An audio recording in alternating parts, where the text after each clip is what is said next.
Bom dia a todos os meus amigos e contatos do Facebook. Estamos começando mais um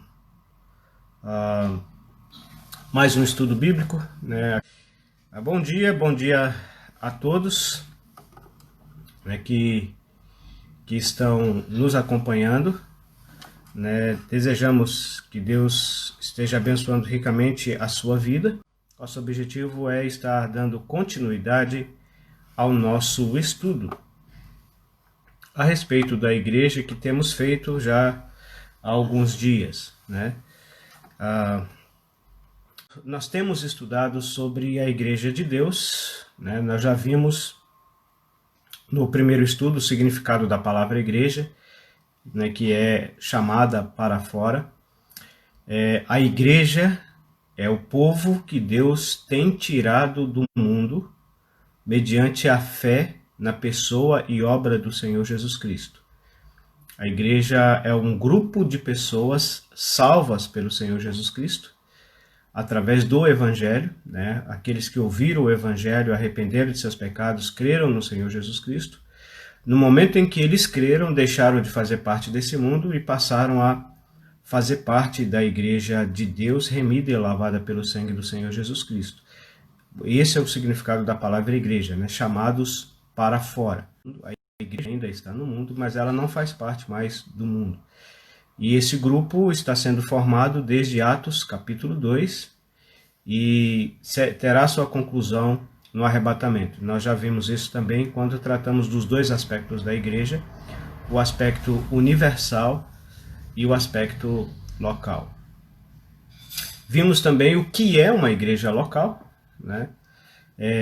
A igreja local é um grupo de pessoas salvas pelo Senhor Jesus Cristo, e que reúnem ou que estão reunidos ao nome dele em uma localidade, e vimos como esse grupo é formado. Ele é formado a partir de 2 ou 3 irmãos, né? É claro que pode e deve, e desejamos almejar ter mais pessoas reunidas conosco ao nome do Senhor Jesus, mas é um grupo de salvos reunidos ao nome do Senhor Jesus em uma localidade.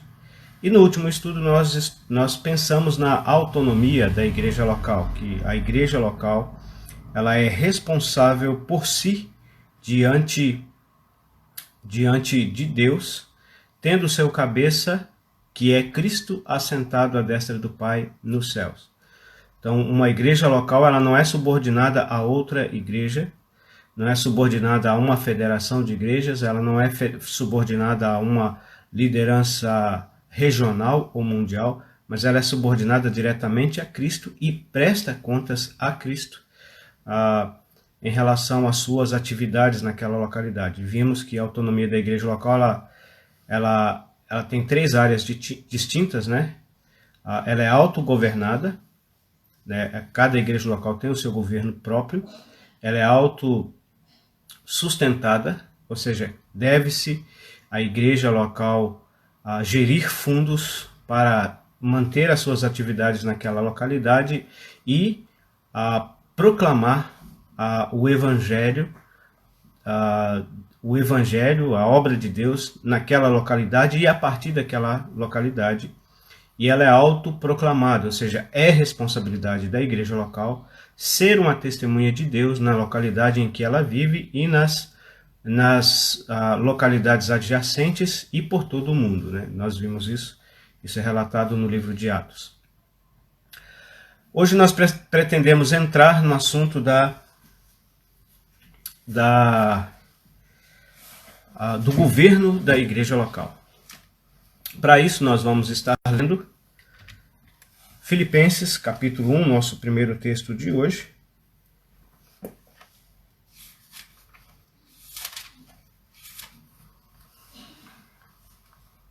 Carta que o apóstolo Paulo escreveu aos Filipenses, capítulo 1.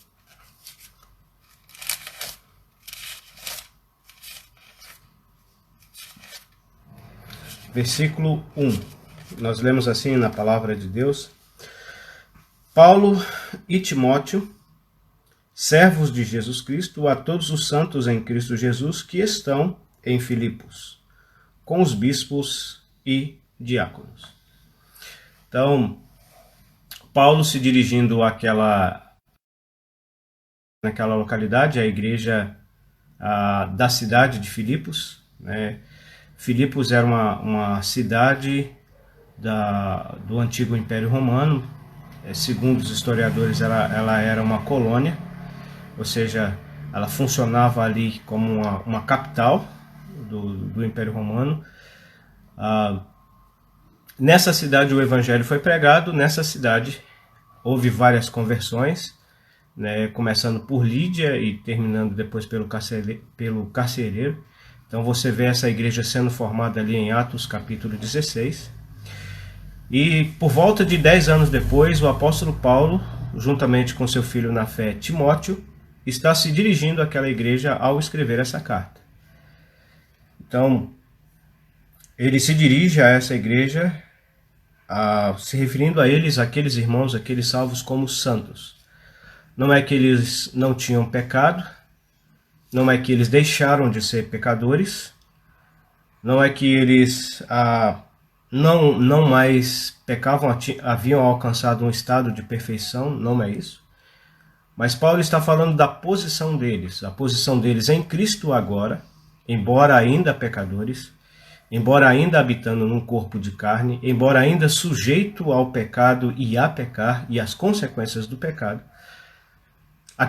Aquelas pessoas que haviam arrependido de seus pecados e crido no Senhor Jesus Cristo, e assim passado a reunir ao nome do Senhor Jesus Cristo naquela localidade, Deus os via como santos, ou seja, a posição deles diante de Deus em Cristo era a posição de santos. Eles haviam sido santificados pela obra de Cristo na cruz do Calvário.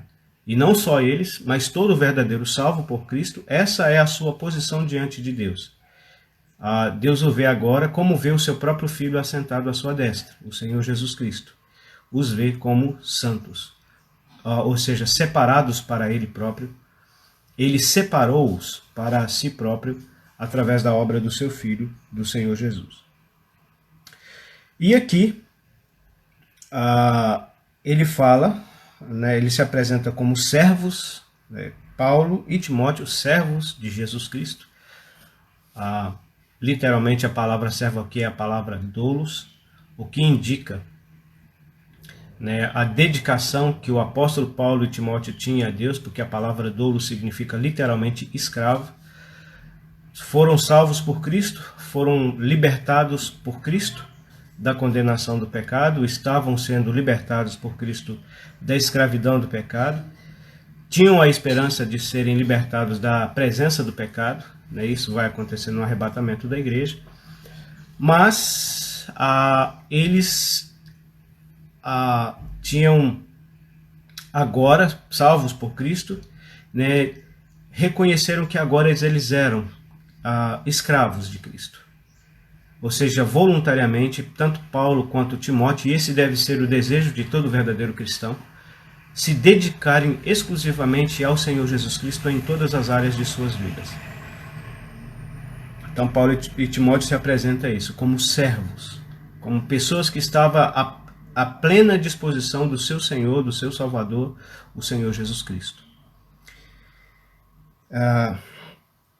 E ele vai dirigir a eles dizendo essa expressão, né, com os bispos e diáconos. Observe que a palavra bispos aqui está no plural, isso aqui é muito importante, assim como a palavra diáconos. Então, havia ali naquela igreja já bispos no plural, uma igreja que tinha aproximadamente 10 anos. Nela já havia pessoas capacitadas, exercendo a liderança, exercendo o governo naquela igreja local. E o apóstolo se dirige àquela igreja e menciona esses bispos e diáconos. A palavra diácono significa servo também, porém está mais em relação ao seu serviço. A palavra doulos, ela está se referindo ela está sendo usada, ela é usada em relação do servo ao seu senhor. A necessidade de nós dedicarmos exclusivamente e totalmente de todo o nosso coração ao Senhor Jesus. E a palavra doulos, a palavra diácono, fala do nosso serviço, o serviço que nós prestamos ao Senhor. E deve ser feito da melhor maneira possível, com a maior dedicação possível. Né? Como um empregado deve ser fiel ao seu patrão. E essa é a ideia de diácono. Mas nós vamos entrar nisso mais futuramente no nosso estudo. Mas então, algo que deve ser destacado aqui é o Supremo da Igreja. Quem é o líder supremo da Igreja? Isso há uma pergunta que deve ser feita. E se você for olhar para a cristandade, você vai encontrar muitas respostas. Na cristandade professa, você vai ver vários sistemas de governo de igreja, e geralmente existe um homem, né, um líder humano, por trás dessa liderança, né, que se auto-intitula chefe supremo daquela determinada religião, que também se auto-intitula igreja. Esse não é o nosso assunto. Nós não queremos entrar no assunto das formas erradas de governo que tem sido apresentada na cristandade. Nós queremos ir por aquilo que a palavra de Deus ensina. Que a palavra de Deus ensina, aquilo que está nas Escrituras Sagradas, será fácil eu e você identificar aquilo que está errado. Então nós vamos para aquilo que é certo, aquilo que a palavra de Deus nos ensina. E com certeza depois ficará bem mais fácil de eu e você entendermos o que é que está errado. Então, o líder supremo da igreja, ele é o Senhor Jesus Cristo. O chefe supremo da igreja é o Senhor Jesus Cristo. Cristo, nas Escrituras Sagradas, ele nos é apresentado como o bom pastor. Evangelho de João, capítulo 10, versículo 11, né, ele vai nos dizer isso, o próprio Senhor Jesus Cristo vai nos dizer isso. É que falamos sobre isso ontem, né? Mas aqui é o assunto do governo da igreja.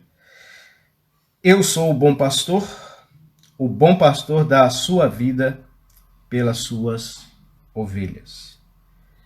Eu sou o bom pastor dá a sua vida pelas ovelhas. Depois do versículo 14 também vai nos dizer, eu sou o bom pastor e conheço as minhas ovelhas e das minhas sou conhecido. Então você observa bem isso aqui. É claro que o contexto aqui e que Cristo está se referindo é no sentido universal, ou seja, todos os salvos por Cristo, desde Atos capítulo 2 até o arrebatamento.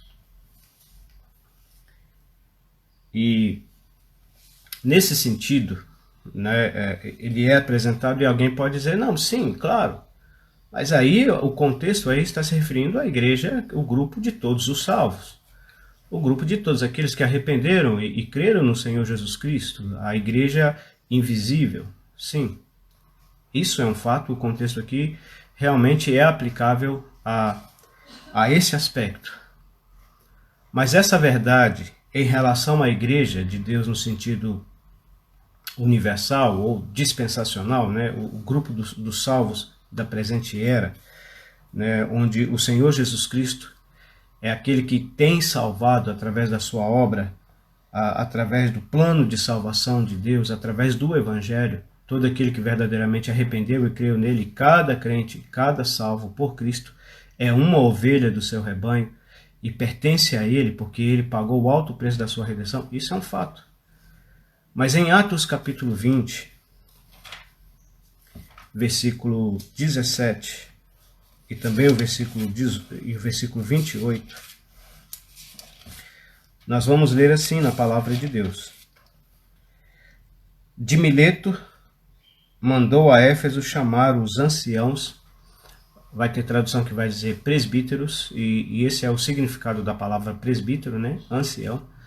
Então, tem tradução que vai traduzir anciãos, tem tradução que vai traduzir presbíteros, né? Vai trazer a palavra presbíteros, ou seja, a palavra presbítero não é uma tradução, é uma transliteração, é um termo grego transferido para a nossa língua portuguesa. Mas no caso aqui de Mileto, mandou a Éfeso chamar os anciãos ou os presbíteros da igreja. Eu quero que você observe bem isso aqui, da igreja. A igreja está no singular. Mandou a Éfeso. Éfeso era uma cidade do antigo Império Romano, uma cidade da Ásia. Ali Paulo chegou, pregou o evangelho, houve conversões, e essas pessoas que se converteram começaram a reunir-se ao nome do Senhor. Passou-se um tempo, foi ali levantado presbíteros, e agora Paulo manda chamar esses presbíteros na cidade de Mileto para passar instruções, e ele vai dar essas instruções nos versículos seguintes. No versículo 28, faz parte dessas instruções, mas olha o que ele diz.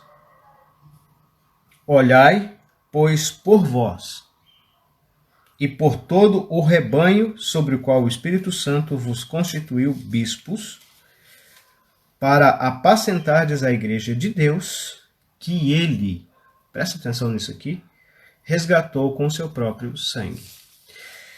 Então, aquela igreja é chamada aqui pelo apóstolo Paulo, dirigido pelo Espírito Santo, de rebanho. Então, a mesma figura que é apresentada para a igreja de Deus no sentido universal, né, no sentido dispensacional, né, que é todos os salvos desde Atos capítulo 2 até o arrebatamento, é a mesma figura usada para a igreja local. E observe que ele vai dizer o rebanho sobre que o Espírito Santo vos constituiu bispos. Então, quem constitui bispos numa igreja local, não é o clero, não é um seminário, não é uma faculdade, não é um homem, mas é o próprio Espírito Santo. Isso é importante, à medida que formos desenvolver o nosso assunto. Mas olha bem o que ele vai dizer. Para apacentardes a igreja de Deus. De quem que é a igreja? De Deus. Uma igreja local, ela é de Deus. E observe bem que ele resgatou com seu próprio sangue. Ué, mas quem morreu na cruz do Calvário não foi o Senhor Jesus? Isso mesmo. Mas por que fala que Deus a comprou com seu próprio sangue? Porque o Senhor Jesus Cristo é Deus. Esse texto aqui é uma das provas bíblicas, claramente, que refuta algumas heresias que dizem que o Senhor Jesus Cristo não é Deus. É claro, o texto é claro em dizer que Deus comprou a igreja com o seu próprio sangue. Isso é verdade em relação ao sentido universal, sentido dispensacional, sim, mas também é verdade em relação à igreja local.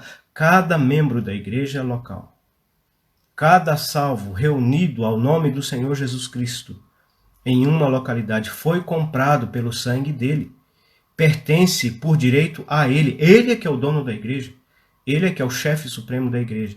E a expressão aqui, que ele usou aqui, né, resgatou com seu próprio sangue, nos remete lá em João capítulo 10. Eu sou o bom pastor dá a vida pelas ovelhas.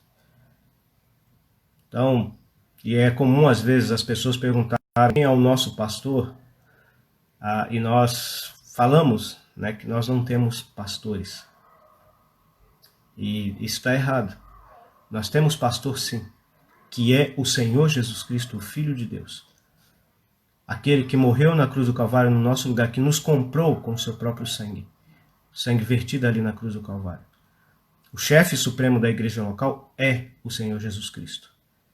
E nessa figura aqui traz a ideia do amor que ele teve e que ele tem por cada igreja. Cada igreja local é alvo do amor do Senhor Jesus Cristo. Cada membro da igreja local é alvo do amor do Senhor Jesus Cristo. O rebanho, a igreja coletivamente é alvo do amor do Senhor Jesus Cristo. E por mais humilde e simples que seja um irmão ou uma irmã, não importa, ele custou o precioso sangue do Senhor Jesus Cristo.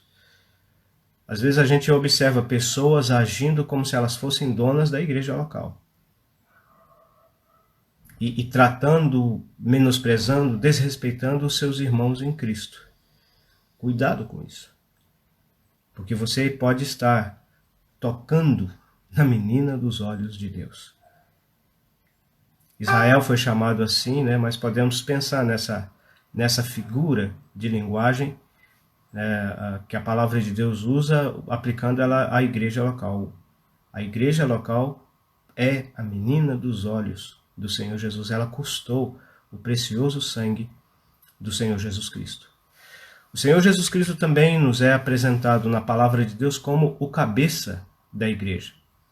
Essa verdade se encontra em Efésios capítulo 4, versículo 15 a 16.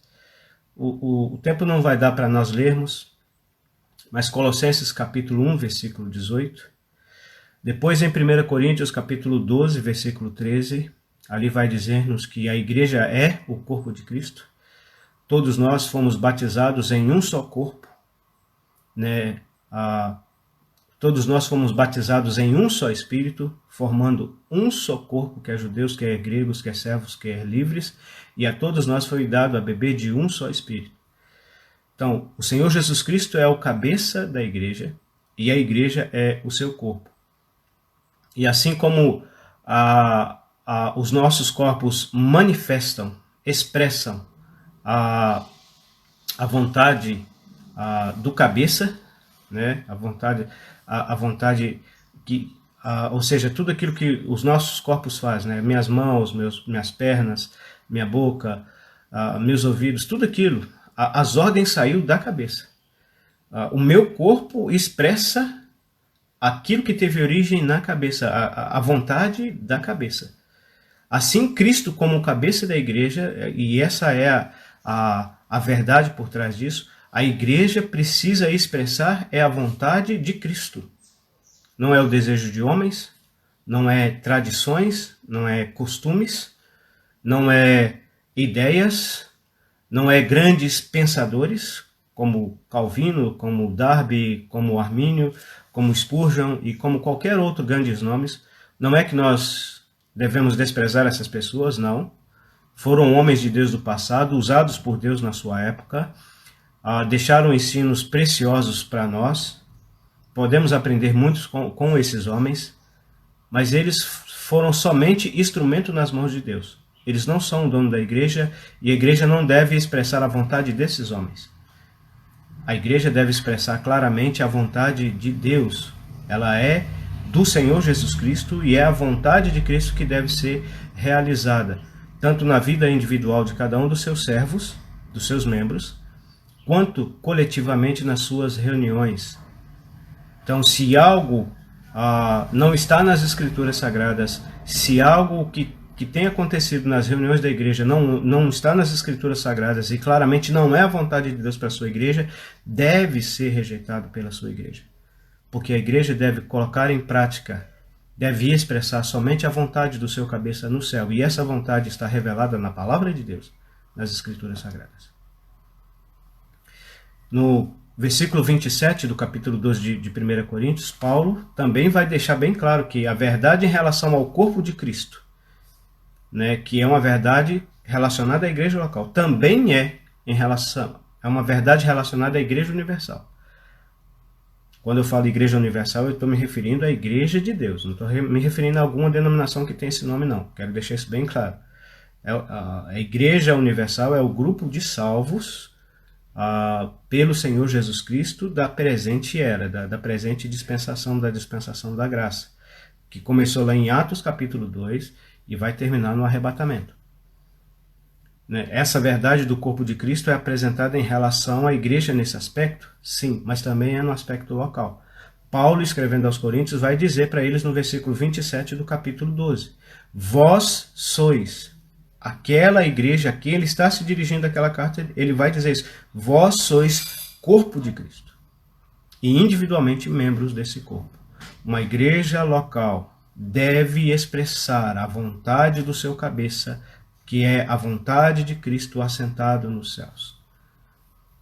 Ela deve expressar, através das suas reuniões e através das vidas de cada um dos seus membros, a vontade do Senhor Jesus Cristo, a vontade do seu cabeça assentado nos céus. O Senhor Jesus Cristo também é apresentado como a pedra fundamental, angular e de esquina. 1 Coríntios capítulo 3, versículo 10 a 11, a palavra de Deus vai nos dizer, né, que ninguém pode pôr outro fundamento além do qual já foi colocado, o qual é o Senhor Jesus Cristo. E cada um deve ver como edifica sobre esse fundamento. Mas observa bem que o fundamento da igreja é o Senhor Jesus Cristo. O fundamento da igreja não é Paulo, não é Pedro. O fundamento da igreja não é o missionário que começou o trabalho, o pioneiro, né, de pregação do evangelho naquela localidade. O fundamento da igreja não são os obreiros dedicados a tempo exclusivo. O fundamento da igreja local é o Senhor Jesus Cristo. Ele é a base da igreja. É uma verdade também que é ensinada lá em Mateus capítulo 16, em relação à igreja, quando Cristo fala sobre esta pedra edificarei a minha igreja. Nós já vimos isso, né? A pedra ali é o próprio Senhor Jesus Cristo e sua obra redentora na cruz do Calvário. Mas também é uma verdade a igreja local. E quando o apóstolo Pedro está escrevendo isso em 1 Coríntios capítulo 3, ele está se referindo diretamente à igreja de Corinto, ao grupo de salvos que habitavam ali na cidade de Corinto. O fundamento daquela igreja ali é o Senhor Jesus Cristo. Era o Senhor Jesus Cristo e o fundamento de cada igreja local é o Senhor Jesus Cristo. Efésios capítulo 2, versículo 19 a 22. Eu vou ler esse texto para ficar um pouco mais fácil para a nossa compreensão.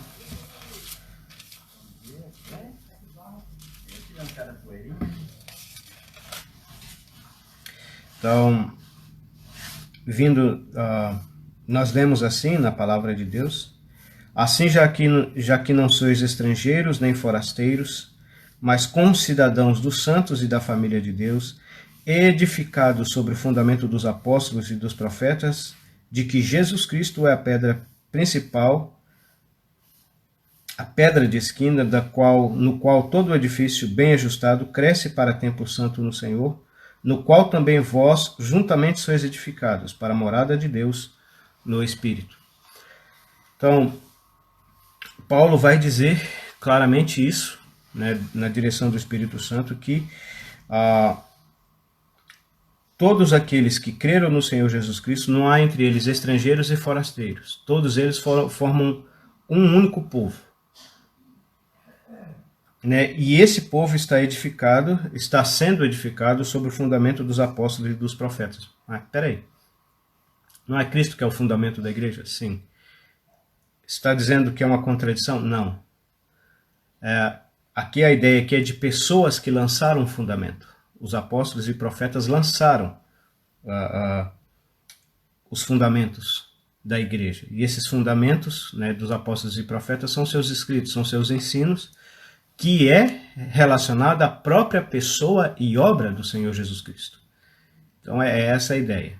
É como um prédio, né, tem ali a base daquele prédio, a coluna principal, central, onde vai sustentar todo o peso, mas tem também as pessoas que trabalham ali, que lançaram aquele fundamento e que vão depois colocar as outras colunas, né, que vai ajudar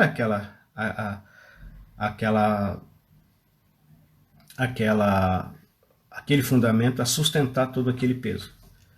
E essas colunas são ligadas àquele peso.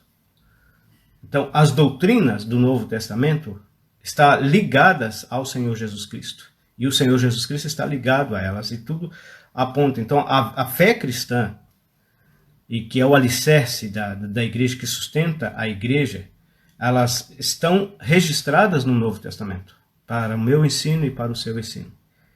E o Senhor Jesus Cristo é a pedra principal de esquina, é aquela pedra que, se tirar ela, como um dominó, né? Não sei se você já fez aquela brincadeira de dominó, você empilhar uma série de peças de dominó, depois você derruba a primeira e vai derrubando. Se tirar Cristo, não fica. Então, ele é a pedra de esquina, é ele que sustenta toda a sua igreja. E se isso é em relação à igreja no sentido universal, também é na igreja local, porque ele vai dizer no versículo 22, no qual também vós, quem é esses vós? A igreja de Éfeso. Vós juntamente sois edificados para a morada de Deus no Espírito.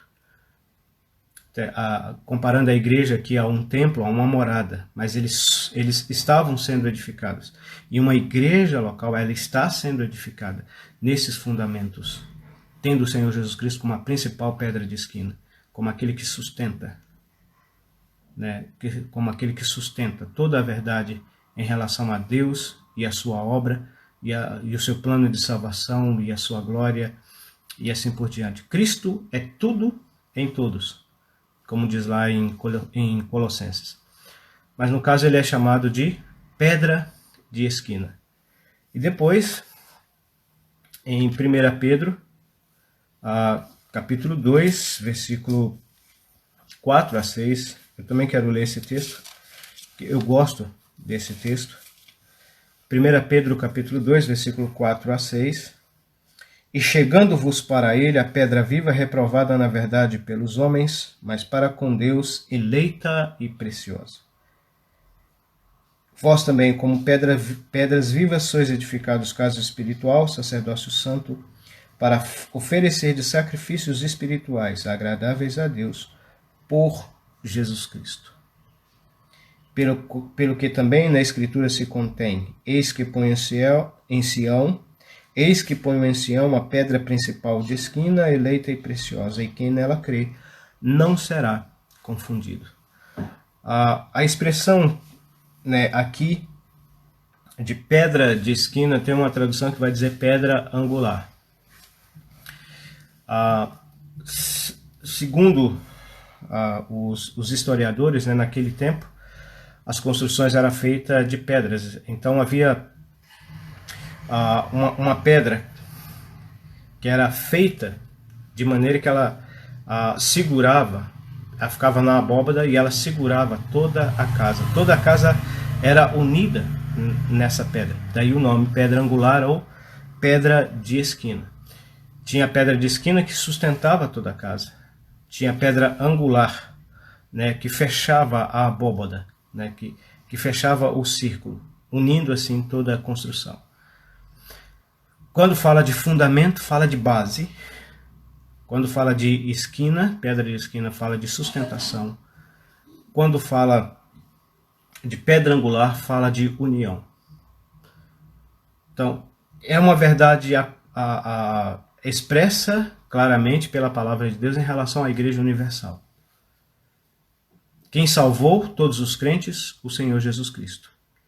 Quem sustenta a igreja, apesar da enxurrada de heresias, de problemas, de divisões, mas quem sustenta a igreja de Deus, o grupo dos salvos, é o Senhor Jesus Cristo. Estão espalhados nas várias denominações, mas ainda é um único povo que serve a Deus nesse mundo.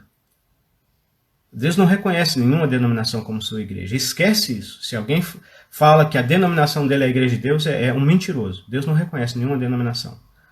Deus reconhece aqueles que arrependeram e creram no Senhor Jesus Cristo, e o compromisso de Deus é com essas pessoas.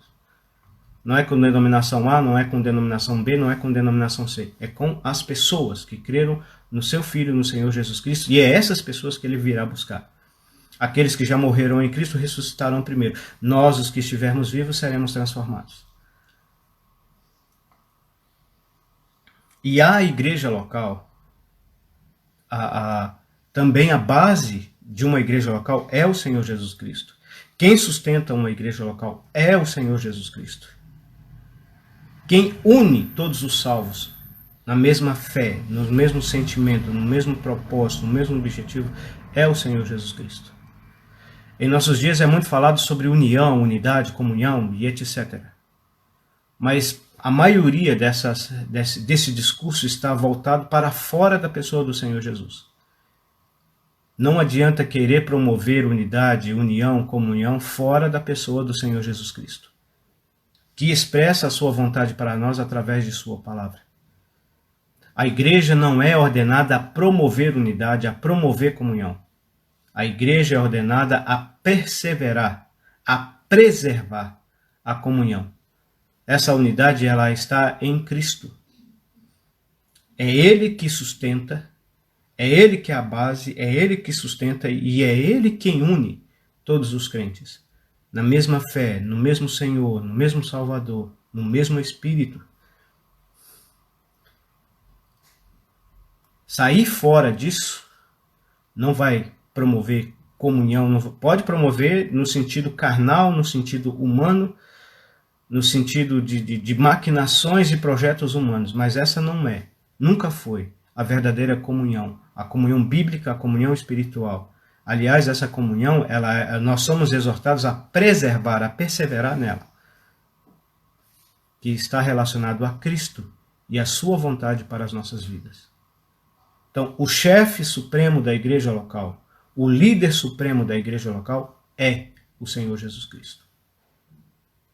Tirar o Senhor Jesus Cristo para fora da igreja constituirá em desastres.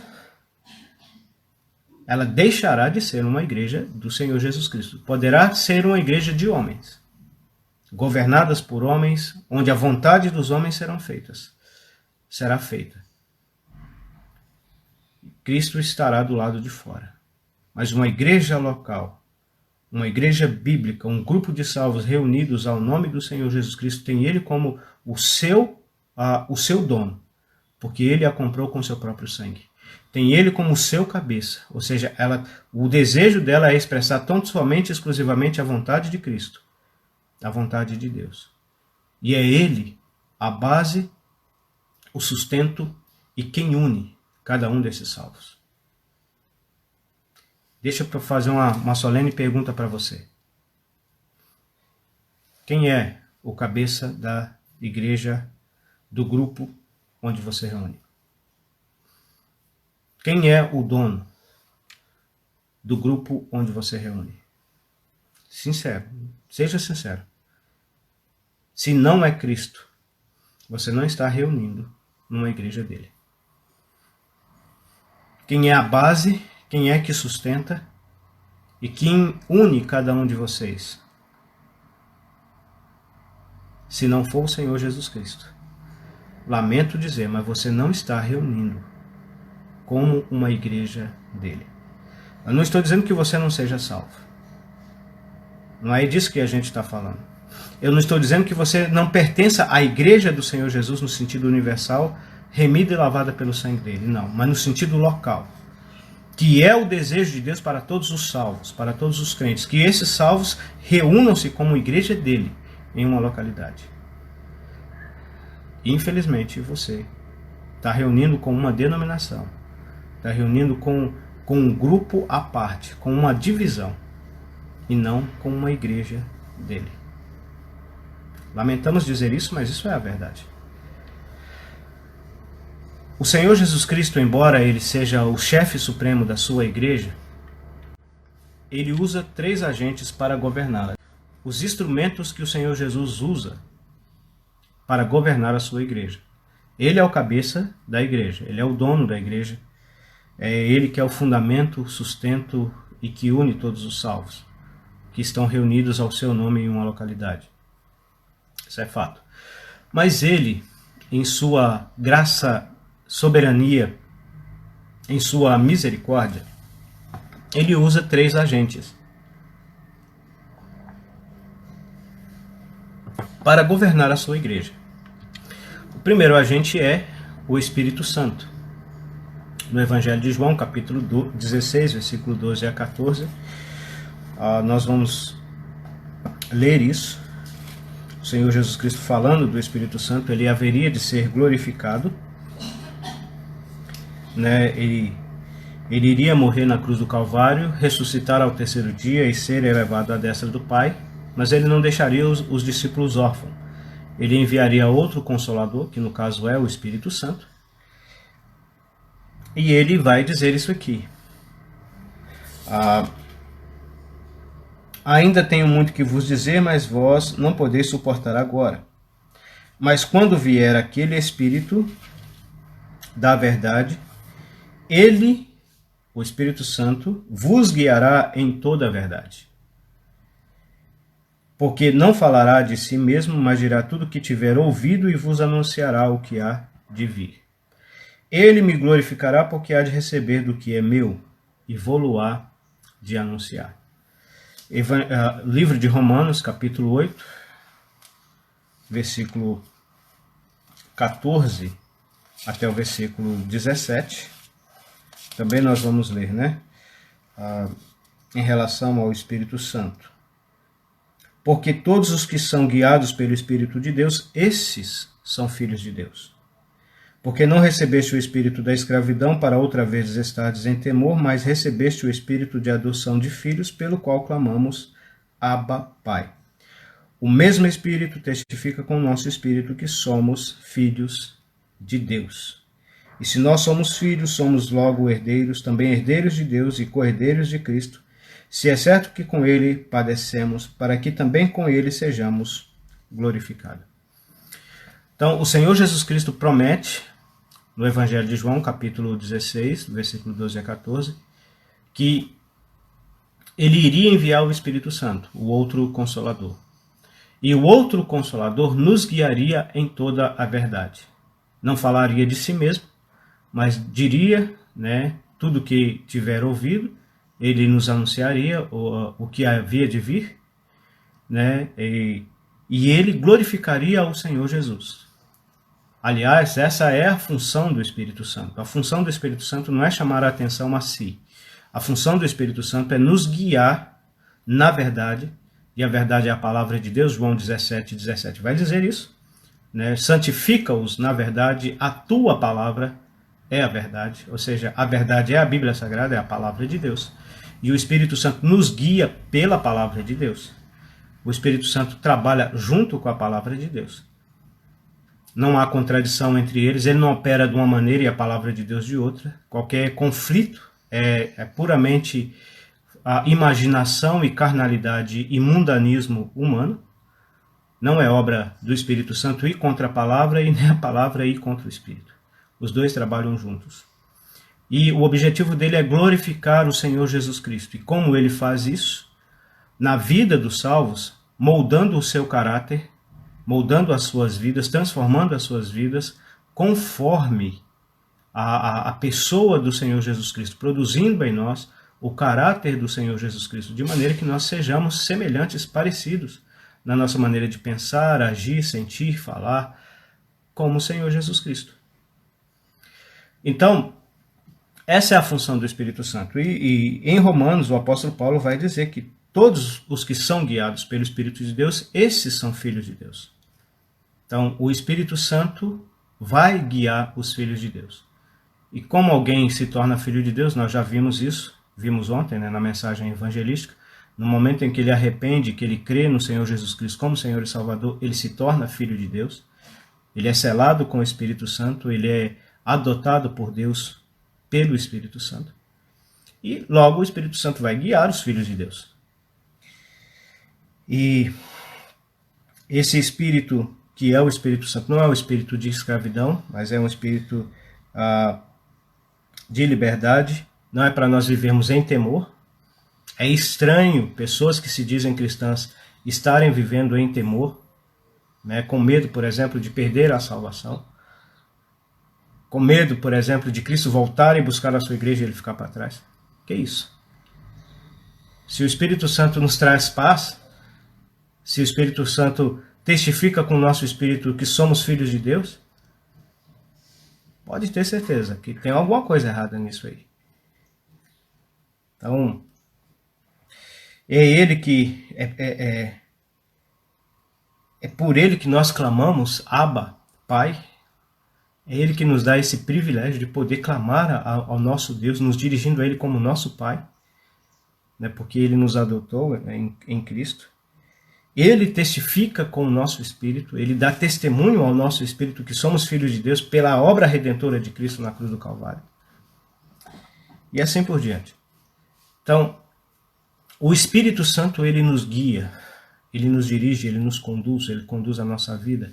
E o objetivo da sua condução é essa, formar em nós o caráter do Senhor Jesus Cristo, de maneira que nós passamos a glorificar a Deus Perdão, tivemos uma interrupção aqui no nosso sinal.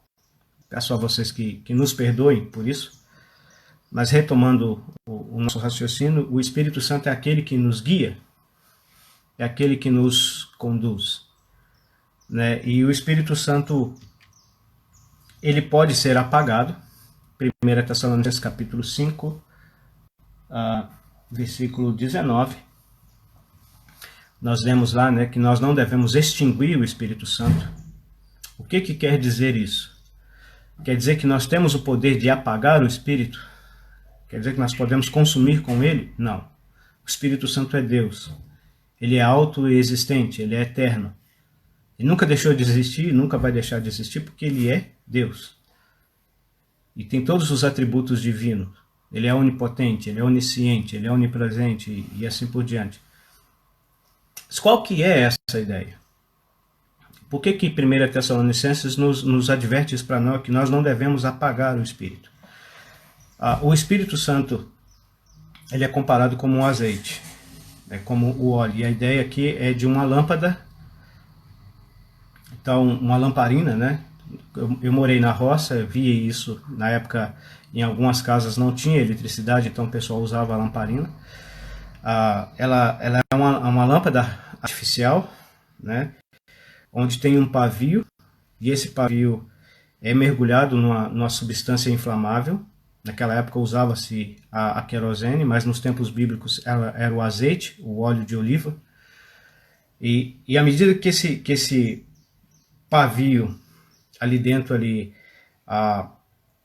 você colocava fogo, o óleo que estava em que estava emergido esse pavio ia produzindo aquela chama. Aí, à medida que o óleo vai abaixando, aquela chama vai enfraquecendo. Até um ponto em que a vasilha fica com óleo, mas ela não consegue mais manter aquela chama. Fica só um restinho. Não acaba de tudo, mas fica só um restinho. Então precisa se enchê-la de óleo novamente. Nós somos exortados pela palavra de Deus a encher-nos do Espírito Santo. Isso se encontra em Efésios capítulo 4, versículo 30. O que quer dizer isso? Devemos sempre em nossas vidas, através da oração, estudo, meditação e obediência da palavra, deixar nossas vidas serem controladas pelo Espírito Santo, serem guiadas. À medida que vamos dando lugar à nossa natureza pecaminosa, à má inclinação dos nossos corações, e vamos nos sucumbindo à pressão desse mundo, o Espírito Santo vai deixando de guiar nossas vidas. E, consequentemente, a nossa luz vai deixando de brilhar para o Senhor, até que chega a um ponto dela ser apagada. O Espírito Santo ainda continua habitando em nós, mas ele não produz essa chama porque outras coisas têm tomado o seu lugar, a sua direção em nossas vidas. É isso que o texto está querendo dizer. Isso pode acontecer tanto na nossa vida individual como numa igreja local. Quando Paulo está falando aos Tessalonicenses para eles não apagarem ao Espírito Santo, é nos dois sentidos, no sentido individual, mas também no sentido local. Igrejas onde a palavra de Deus é pregada e ensinada, mas não há conversões, não há vidas consagradas, não há vidas santificadas, não há vidas que glorificam a pessoa e obra do Senhor Jesus. É lamentável, mas isso pode acontecer com a igreja. Nós podemos entristecer o Espírito Santo. O Espírito Santo, ele é Deus. O Espírito Santo é uma pessoa. Ele tem sentimentos. Ele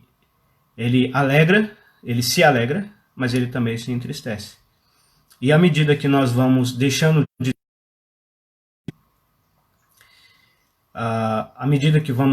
de dar lugar a ele vai se entristecendo. É como um amigo que você convida para a sua casa, mas aí você fala para ele ficar à vontade na sua casa. Mas ele não consegue ficar à vontade. Por quê? Porque você restringe a liberdade dele. E à medida que você restringe a liberdade dele, ele continua ali, mas ele continua triste. Você não dá atenção para ele, você não conversa com ele, você não deixa ele falar com você, você não ouve o que ele tem para dizer para você. Você quase não procura ele, ou não procura ele durante o dia. O que esse amigo que está na sua casa vai fazer? Ele não vai embora. O Espírito Santo não vai embora, né? Efésios, eu até citei errado aqui, não é Efésios 4:30, né? Efésios 4:30 nos diz que nós não devemos entristecer o Espírito Santo, no qual nós fomos selados para o dia da redenção. Ele nos selou para o dia da redenção, então ele vai estar conosco para sempre. Ele não vai nos deixar, mas vai ficar triste. E, consecutivamente, nossa vida espiritual vai ser uma vida triste. Por que será que tem havido tantos fracassos no meio da cristandade geral? E por que será muitas igrejas têm fracassado no seu testemunho local? A palavra de Deus é o segundo agente usado pelo Senhor Jesus Cristo para governar a sua igreja. Evangelho de João, capítulo 17, versículo 17, nós já lemos isso, né? Santifica-os na verdade, a tua palavra é a verdade. 2 Timóteo, capítulo 3, versículo 16 e o versículo 17, nós lemos assim: toda a escritura divinamente inspirada é proveitosa para ensinar, para redarguir, para corrigir, para instruir em justiça, para que o homem de Deus seja perfeito e perfeitamente instruído para toda boa obra.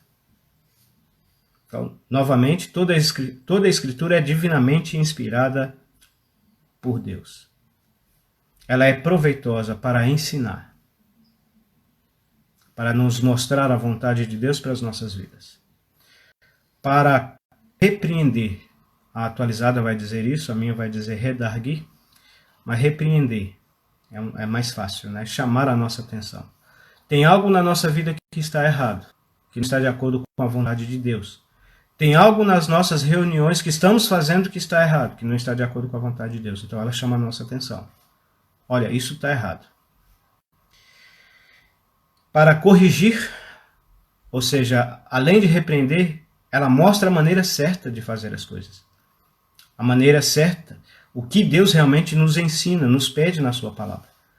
Ela faz isso. E depois para instruir em justiça. À medida que nós ouvimos a palavra de Deus, corrigimos aquilo que está errado, fazemos aquilo que é certo, nós aprendemos.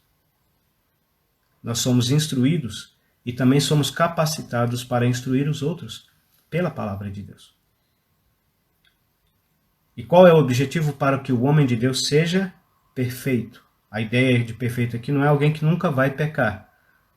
Não é de alguém que não peca, mas no sentido de completo, maduro e perfeitamente capaz. Alguém habilitado, com habilidade.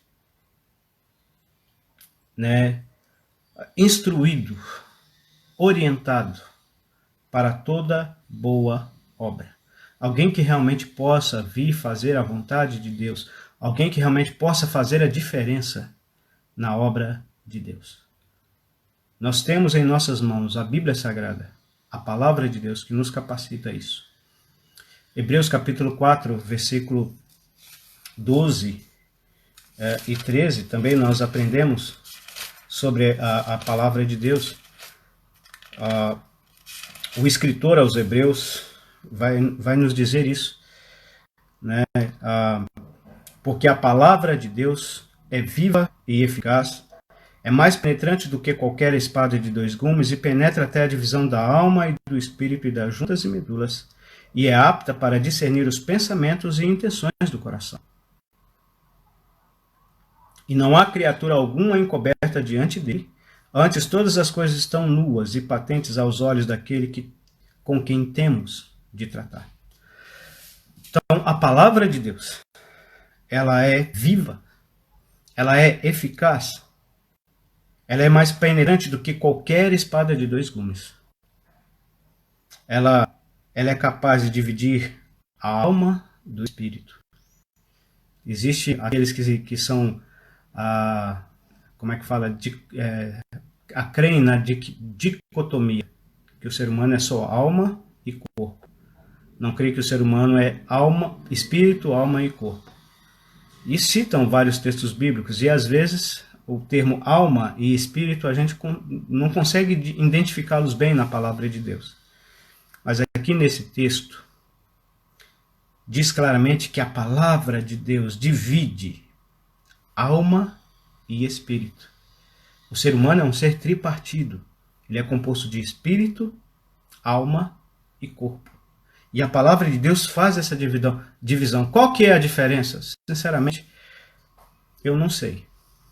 Para explicar para você detalhadamente, eu não sei.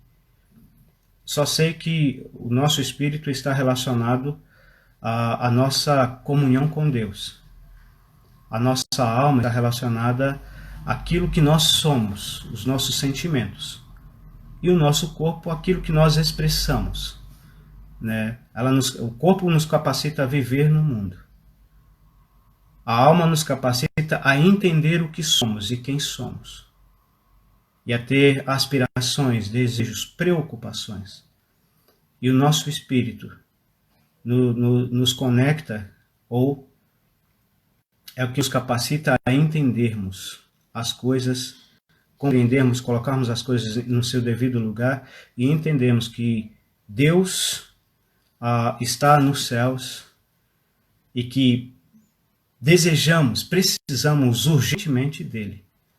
É o nosso espírito que está morto, quando falo nosso no sentido geral da humanidade, né? Ou seja, separado da presença de Deus. E por isso que há um vazio no coração do homem, porque ele procura preencher esse vazio com as coisas atrativas desse mundo.